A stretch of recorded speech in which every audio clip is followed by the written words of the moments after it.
Labą dieną dar kartą. Ja, Ilona pas dukra, o sūnus į darbą išvedė ir klausyk mane paliko ir davė šitą padėjėją, kad man padėtų lengviau būtų ar ką. Tai ta padėjėja, žinai, atėjo, aš nuėjau maudytis į vonią apačioj. Ir jinai užrakino duris ir aš neėjau į miegamą ir turėjau ten klausyk žiemą išbūti. Tai va toksai nuotykis O tai ten kažkoks. ta pusė, ką nešiltama, toj pusė, kur vonia. Už kiek laiko jie išvažiavo tenai, pečius dujinis, žinai, įsijungi pečius visą savaitę, šalau ir klausyk, vis dėlto neperšalau. Ir pragyvenau, paskui va tas šuo įkando ir aš jau turėjau balandį išvažiuoti atostogauti, kadangi pernai susitarim, tai manęs jau laukė, bet aš balandį negalėjau išvažiuoti ir dabar dar negaliu, kadangi skauda koją, nu nepaeisi.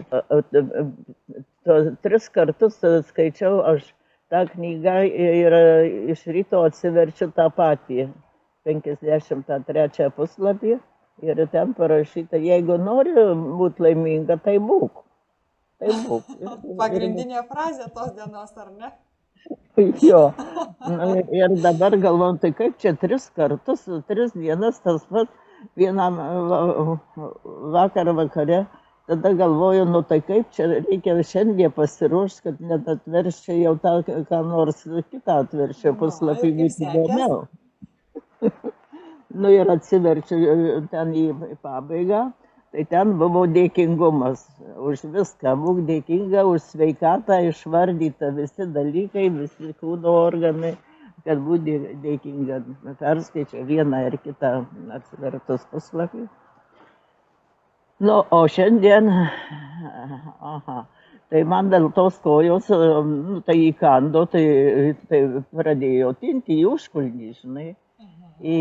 Tai pradėjo tinti apie tą koją, tai aš tenai, nu, gydžiausi ir kažkaip atslaukdavo ir pragyvenau. Taip daktarė nuėjo pas šeimos, tai prirašė vaistų, paskui galvoju, reikia eiti greičiau į lovą atsigult, kad nenukrisčiau, man pasidarė bloga. Tai buvo dukra, tai sakau, reikia pamatuoti spaudimą. Tai mano aparatų matuojam, aparatas nerodo, atseit sugedęs. Jau tą aparatą paima irgi sugedęs, nematuoja. Nežinau, užstrigėjau. Tai gal jūsų kažkaip tai paveikėt aparatūrą, kad jinai šalia jūsų nelabai nori veikti? Jaučiuosi, kad taip turi būti viskas.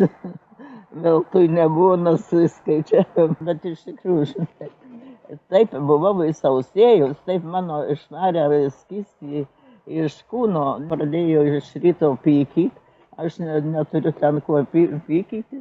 Tai man atrodo, kad mano visi organai eina ir širdis, ir plaučiai iš kūno. Na, aš čia pasakoju taip, jeigu mes, pavyzdžiui, kaip pavyzdį parašytume žmonėm, kaip veikia tie straipsniai, kad nedaryk taip, jeigu tu tiki, tai taip ir daryk, taip tų vaistų negerk. Jei išgėrei, taip negauni pamoką, ne? Iš tos pusės, taip. Nu gerai. Ir dabar, nu gerai, atvažiuoja šitą greitoji, galvoju, žinai, vis tiek, ką nors yra spaudimas, galvoju, spaudimas buvo ir pulsas pašlubavęs kažkada, bet randa viskas gerai. Tai sakau, kaip čia yra. Sakau, tai galvoju gerai ir bus gerai, o jei blogai, tai blogai, nu sakau taip. Bet jie iš tikrųjų iš tos pusės tai teisūs. Ir jūs žinot, pasirodo, kad žmonės tikrai žinodomisi ir labai daug kas aplinkui, kiek girdžiu, tai jo tuos dėsnius domisi Jo. Nu tai ką tada, viskas gerai, analizai gerai, tai ką sako, tada jeigu nori, tai sako, važiuojam, pastatys lašelinę, sako, dukra tave parveš. Nu, nepasiūlydama, kad jau atseit į ligoninę, o paskui susitarėm, kad tik tai iki lašalinę, tai va nuvežė, pastatė į lašalinę tą, kažkiek laiko pabuvau ir paskui norėjau daryti galvą šviesti ir ten visokių kitokių procedūrų, tai aš atsisakiau. Galvoju, čia aš, nu kam čia man reiktų tų tomografijų ir dar kažko, kad paskui tik bėdos. Daugiau gauni spindulių negu ten, kas yra, kai bus, tai bus. Nu ir parvežiau, o dabar sėdžiu laukia ant supinės ir kvėpuoju grino oru ir galvoju, tau Nu, irgi gerai. O Danė, žiūrėkit, šiaip tai aš galvoju, kad visi žmonės arba visos tos va mintis, ką jie mums pasako, nesvarbu, dienos metu ar ten, bet kada kitų metų, iš tikrųjų tai yra vat, ta žinia, kurią mes turėtume išgirsti kaip savotiškas patvirtinimas vat, tam, ką mes galvojam. Arba kuo mes tikim, vat, kaip įsivaizduojam. Jeigu ne paslaptis, o šiandien knygą skaitėt?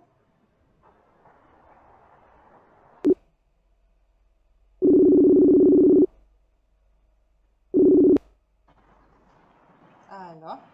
O dabar geriau. Ir nuotykiai, žinai, nu, tai va, jeigu jau ką galvoji, tą įdaryk, o jeigu neklausai, tai va, ir, arba čia tas gyvenimas, čia tas šuo, tai žinok, labai, irgi labai protingi, gyvūnėliai labai protingi. Jisai jau tą kalbą supranta ir jeigu jau tik tai ne taip pakalbė, jisai supranta žodžius ir jau tada pradeda pykti. Aš netikėjau, taip tikrai netikėtai, kad taip tie šunys irgi turi sielą ir jie kažkaip reaguoja. Reaguoja ir jie iš tikrųjų jaučia.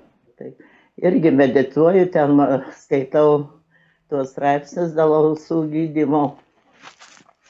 O tai kokią konkrečiai meditaciją naudojat? Teta gydymo ar kažkokią kitokią? Kamieninės ląstelės ir paskui sukurta ir vienu žodžiu. Žinau, jo, yra ten tokia. Labai gerai. Paskui dar kokia buvo. Bet viską tiesiog negali suspėti jau. Nu tai ten užtenka tos meditacijos vieną kartą dienoj, bet tiek, kad reikia kiekvieną dieną daryti, nepraleisti, kad nebūtų tarpo. Kiekvieną dieną nepraleisti, ne? Taip, ir mažiausiai mėnesį taip va padirbti.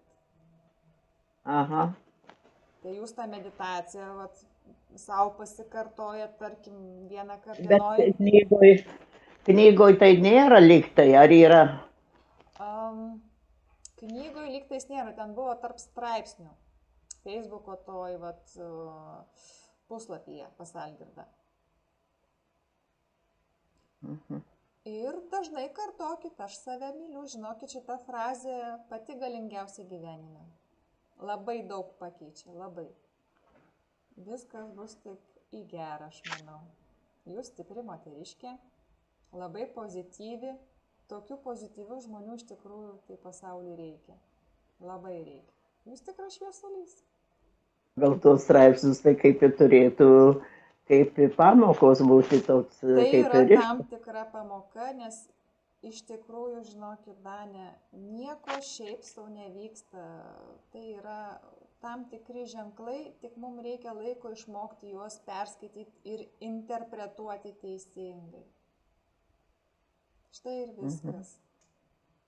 Nes aš paskutiniu metu, vat, čia dabar skaičiau apie kvantinius įvairius dalykus ir fiziką ir dar kitus dalykus.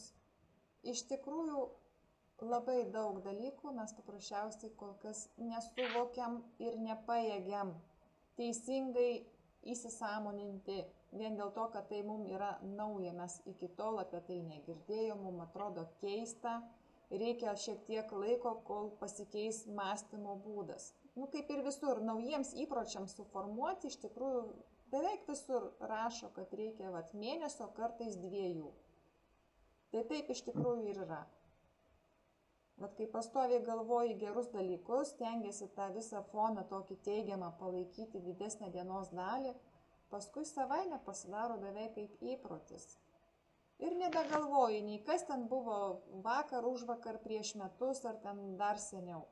Tiesiog gyveni šitą dieną, džiaugiesi tuo, kas yra šiandien, padėkoju už tai, ką turėjai, kokias patirtis, kokias naujas patirtis tą dieną, arba žinias kokias sužinojai, nes jos irgi ne šiaip savo mumis pasiekia. Pažintis netgi naujos irgi ateina ne šiaip savo, o tada, kada mums labiausiai to reikia. Žodžiu, viskas yra susiję. Ir man iš tikrųjų labai smagu, kad susipažinom. Nes sakau, tokių žmonių kaip jūs, pozityvių, iš tikrųjų, tikrai maža ir jų reikia, kad būtų kuo daugiau. Žiūrėkit, Dani, aš galiu pasidalinti įspūdžiais, kaip aš klausą tvarkiausi, tai žinokit, kai aš darydavau meditacijas kiekvieną dieną, paskui dar ištisai kartojau kiek įmanoma daugiau kartų per dieną, kada tik atsimenu, nesvarbu ten ar einu pasivaikščioti, ar kokią kavą sėdžiu geriu per pertraukėlę vis. Aš save myliu, aš save myliu. Ir tiesiog, kad tuo metu jokios kitos mintis nereikalingos į galvą nelystų. Jūs esate pats pirmas žmogus.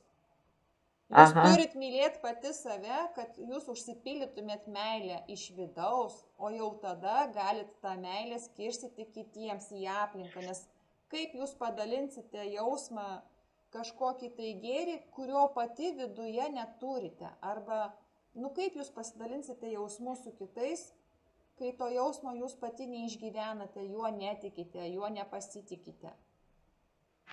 Kaip galima iš tuščio indo paimti ir kažką tai duoti kitam. Taip nebūna nieko. Turi pirmiausiai jūs pati užsipildyti kaip tas indas tuo pasitikėjimu, užtikrintumu, kad jūs tikrai pati save mylite, kad jūs pati savo esate svarbi, jūs save prisižiūrite. Atitinkamai, žinokit, jūsų ląstelės tą girdi, jos supranta, jos pradeda visai kitaip funkcionuoti visas organizmas, nuotaika pagerėja, jūs visada pakilios energijos, jums atrodo, kad visi darbai tarytum beveik savaime einasi. Atsiranda, žinokit, situacijos, kažkokie pasikeitimai aplinkoje į gerą pusę. Tokių, kokių jums reikėtų, kad pagerėtų jūsų bendra situacija. Išsispręstų į teigiamą pusę kažkoks tai dalykas, kuris galbūt buvo ilgą laiką užstrigęs ir vietoj stovėjo. Ir žinokit, kai gydžiausi klausą, tai iš tikrųjų buvo momentai, kad atrodo tarytum, užgula ausį, iš vis nieko nebegirdžiu. Nes aš su ta viena ausim iš tikrųjų labai prastai girdėdavau. Man būdavo labai sunku išgirsti, ką žmogus šneka. Ir dažniausiai stengdavosi telefoną laikyti, kalbėdama prie gerosios ausies, nes su blogaja, taip sakant, aš beveik negirdėdavau. Tai pastoviai darant meditacijas, pastoviai dirbant su savim, būdavo momentai, kad tarytum atrodo kažkas įjungė radijo imtuvą trumpam. Nuspaudė knopkę, aš pradėjau lygtais girdėti. Bet pabuvo tas koks 3-5 minutės, garsas dingo. Paskui būdavo, kad girdžiu lygtais taip, kaip ir visą laiką, taip labai prastai. Paskui iš viso su ta ausim atrodo kažkurį momentą, kad iš vis nieko negirdi. Po to vėl atsistato. Vadinasi, vyksta kažkokie vidiniai procesai ausyje pačioje. Jinai, tarytum, radio bangos tas diapazonas, kažkas ten kažką iš vidaus reguliuoja. Įsivaizduokit, kad vyksta maždaug šitaip. Tai neįsikaskit, kad momentais tai girdit geriau, tai girdit iš viso atrodo, kad ten kaip iš po žemių, arba iš viso atrodo, kad nustojot girdėti. Tai vyksta kažkokie vidiniai procesai pačioje ausyje. Ir jeigu jūs nuosekliai toliau darysit viską tą patį, turėtų atsistatyti. Aš žinokit, tuom tikiu, nes aš pati va tai va padariau.